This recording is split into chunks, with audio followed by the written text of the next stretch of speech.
I know. I'm late to the party, but I have an excuse. A herniated disc. Anyways, Ruin, the latest entry in the FNAF universe following the very controversial security breach. Does it improve on that game's faults and redeem it? Well, before I answer that, first, spoiler warning, I'll be talking about spoilers a lot. And second, I'd like to lay down a quick groundwork for my opinion on Security Breach. It's a game I enjoyed. I didn't love it, but I didn't hate it either. I was right in the middle where I enjoyed the things that people liked, and I disliked the things that were generally disliked. Overall enjoying it, but accepting it to be very flawed. I don't think Security Breach is scary, I'm disappointed in the lack of Vanny, I hate some of the story beats, and it's filled with terrible AI. But I also think that the character designs are some of the best in the series. It's fun to explore. I like the sheer amount of endings and how they weren't always serious, as well as enjoying most of the characters. So, coming off of that into Ruin, does it improve on the stuff I don't like? Well, let's start off with the scariness factor, a good place to begin for a horror game probably.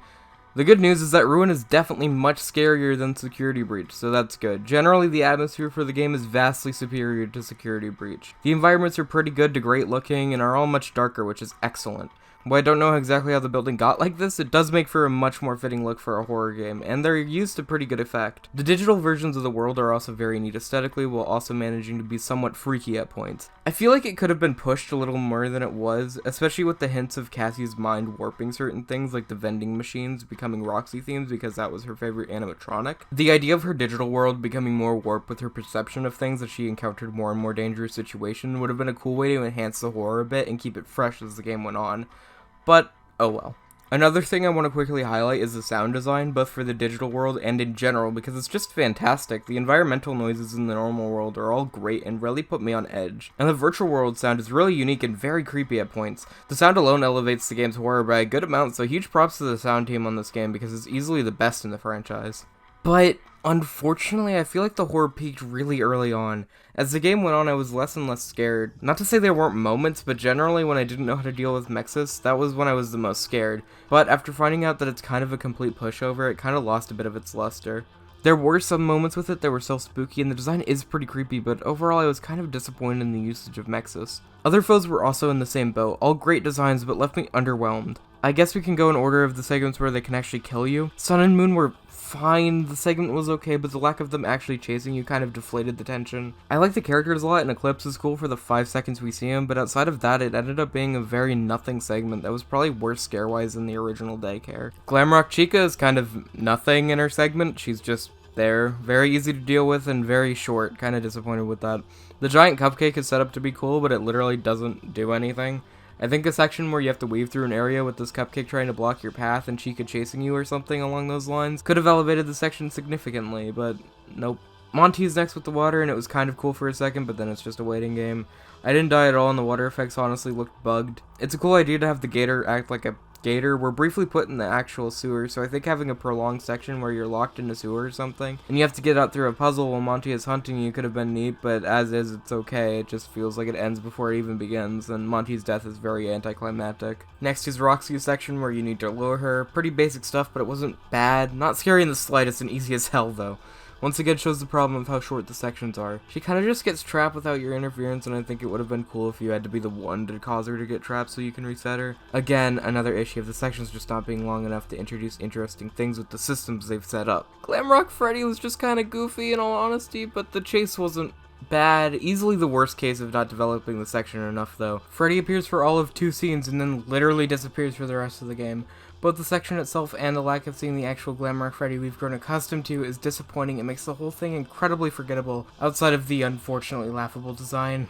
The Mimic was pretty decent overall, the chase felt good, and the reveal, while predictable, was nice. The part where Roxy protects you is kind of confusing to me considering what resetting her implies, and the fact that Cassie just kind of sits there while she fends off the Mimic was not a very smart move either. The elevator was also a good send-up to the DLC. It's decently spooky and adds a final twist that I actually didn't see coming. Okay, so horror-wise, the characters themselves in their gameplay segments leave a lot to be desired. That being said, there are a lot more than just the gameplay segments with them. All of them have moments where they aren't directly able to kill you, but they are present in the form of them appearing for brief seconds out of your reach. If you've seen my Bendy in the Dark Revival video, you'll know this is something that I love. I really like it when horror games tease like this, and it gets a decent scare out of me. It sets the mood really well and helps build the atmosphere and that fear of the unknown. These are all really welcome overall and genuinely startled me at points, especially when I was already already on edge with the atmosphere. The only issue with this is that as the game progresses, these scripted sequences become less frequent, which, combined with the player getting used to the atmosphere and threats, dilutes the horror of the game a bit.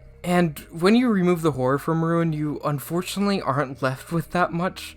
While in Security Breach you had the exploration aspects, in Ruin it's so linear that you never really feel like you're exploring a space, but rather just going through a set path. Which I don't think was a bad choice for what they were going for, but when the horror begins to lessen, it does suffer for that more because of that design choice. I'm very torn in general on the gameplay design of Ruin because it's far from being bad or even boring, but it doesn't really improve much over the base game. I think I was maybe expecting a bit more, and looking back, it does introduce a lot to the table. Mechs summoning animatronics, the luring system, the puzzles, and the mask in general.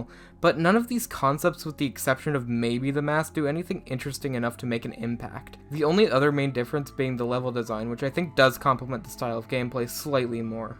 They have all of these ingredients to make an interesting and satisfying game, but they seem to rush through them all so fast that you never get the full scope of the things they did, and it's frustrating because I like the stuff they introduce. The section where you're luring music men was cool, I like luring Roxy's, I like the idea of the puzzles, I like the digital world, but nothing feels fleshed out. The only part to me that's reasonably explored is using the mask to find items to unlock the security system. It was a cool dynamic having to track items by these cords leading to them, but every time you're in the digital world, Mexus is on your ass, though even with him summoning the animatronics, their AI is about the same as Security Breach, if not easier to dodge. I kind of expected more stealth to be involved, but it's not really touched upon almost at all. The animatronics are more of just an obstacle than ever. I never felt threatened by them in the gameplay sense. But despite that, if everything was explored as much as Mexus and the digital world in the gameplay sense, and got to the difficulty it did, then I feel like this game really could have been a satisfying package. I don't think anything needs to be added, just expand on what's there and you would have a memorable, great game, but because of the length it just becomes something I enjoyed, but will probably not be thinking about much from here on out. The game, more than anything else, just needed time to breathe.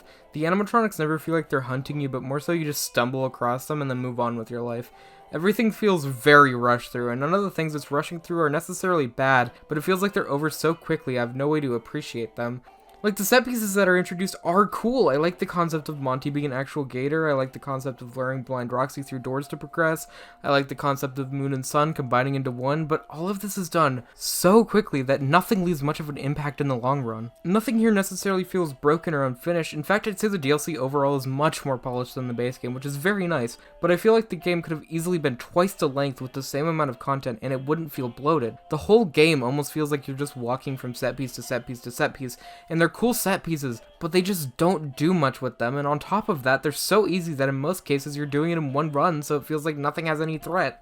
The only remotely challenging part is when the game design actually fails to communicate something or is purposely confusing. The first time you have to find a child node to deactivate, it doesn't explain that you have to follow the path, and since it's on the floor, I just completely missed it, so I spent way too long trying to find it only to discover it's like 2 feet away. This kind of issue wasn't isolated either. I think it at least partially has to do with the fact that they can't guide the player with light as easily since the player has a flashlight. In the tunnels in the ending when you don't have a flashlight, it's actually pretty clear where to go. I don't exactly know how they would rectify this, but it's something I noticed. But anyways, it's clear that the gameplay, while not bad, left a lot to be desired. But what about the story? Well, the actual story of Ruin is very simple, but it has some fundamental flaws. You play as Cassie, a friend of the former protagonist Gregory, on a quest to help get Gregory out of the Pizzaplex. You're given a mask that allows you to enter a digital world, and it lets you hack into security nodes and pass through objects in the real world. While shutting down these nodes, you go through and get past many of the animatronics in areas that are familiar to the players as places from Security Breach, but now they're broken and dilapidated. During this, while in the digital world, you must escape and fend off Mexus, a security program trying to stop you from shutting down the nodes. Once you finally shut down the nodes, you go to where Gregory is, and it's revealed that the Gregory you've been talking to has actually been the Mimic the whole time, and Mexus was actually trying to stop you from releasing them. You try to escape, but you end up being tricked again and are sent cascading down an elevator. And that's where it ends. The story of Ruin is kind of a mess. It's not nearly as much of a mess as Security Breach, but if you were playing this without the context of the books, you'd be pretty much completely lost. The Mimic as a villain is a great concept and a much better villain to move the franchise forward with than Afton being reborn. So for that, I'm grateful, but it is near inexcusable to have this villain that was introduced in a book appear out of nowhere in the game franchise with no explanation. Needing supplemental material to understand a story isn't good in the short term, but it's even worse in the long term. Imagine a person playing through the whole FNAF franchise in 10 years. They would be completely lost. Additionally, even though stuff that's introduced in Ruin isn't well explained, Mexis has barely touched on it, and when I finished I honestly just thought it was a secondary villain, which left me unsatisfied as I thought it was defeated through a random hack. Not to mention the fact that the entirety of Ruin could have been avoided if Mexis could just say, hey, stop disabling these, it will release a monster that's been trapped. Even something as simple as saying later on that the Mimic disabled its ability to speak so it has no choice but to use violence would have been infinitely better than the nothing we got. Additionally, the whole virtual world has very little information as well. It's just kind of thrust upon you, and you just have to accept that, with no context at all, that, yep, Fazbear Entertainment has become so technologically advanced that they can now make it so you can clip through walls and teleport. And again, I have to reiterate, it isn't the concept I find bad, it's the lack of explanation. And that lack of explanation is becoming less excusable as the games change directions in presentation. You aren't playing FNAF for the same reason anymore.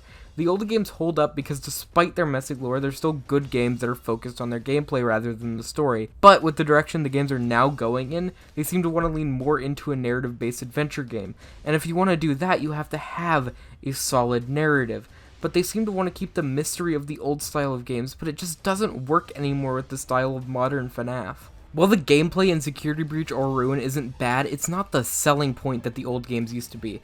The gameplay just isn't nearly as refined or replayable. So what you're left with is an unsatisfactory package that isn't living up to the story they want to go with, and isn't living up to the gameplay of the older games. So we're left in this weird middle ground where, while I like the games, I just don't really care that much about them. And I know that Ruin was essentially just a setup for whatever's to come in the future for the Mimic, whether that's Help Wanted 2 or a project that's yet to be seen. And I am glad that they're finally setting up the Mimic in the games. It's just that I wish it was done in a way that's satisfying for both people who just play the games and people who read the supplemental material. I am just praying that whatever this next phase of FNAF is, it doesn't rely on the books to tell its entire story. Make the story games carry the weight of the story, and stop pandering to just really hardcore FNAF fans, because, again, these games' stories are just going to age worse and worse as time goes on. And I think this is really going to be a deciding point in the franchise. Will it finally put all of its story into the games and become a truly story-based linear horror series, or will it continue to be theory bait? I guess only time will tell. Before I end off, I want to touch on a couple of small points. For starters, I have been very negative towards Ruin, but I have to reiterate that I still did like the game. My disappointment comes from what the game didn't do, not what it does do. Next, I can see people arguing that I'm being too harsh on what's just a free DLC, and I can definitely understand that, but considering Ruin seems to be setting up a lot for the future of the franchise, I feel like it makes sense to judge it as almost its own game. And I really do appreciate Steelwool creating a free DLC to essentially apologize for the broken state of Security Breach, and it's pretty clear that they've learned their mistake with that launch, but I would have gladly waited longer and paid money for the DLC if it was more fleshed out, and I think a lot of other people would as well. But hey, it is what it is. I still enjoyed it, and I'm glad other people did too, but damn it, I wish it was a bigger step up from its predecessor. Hopefully Steelwool can really stick the landing soon.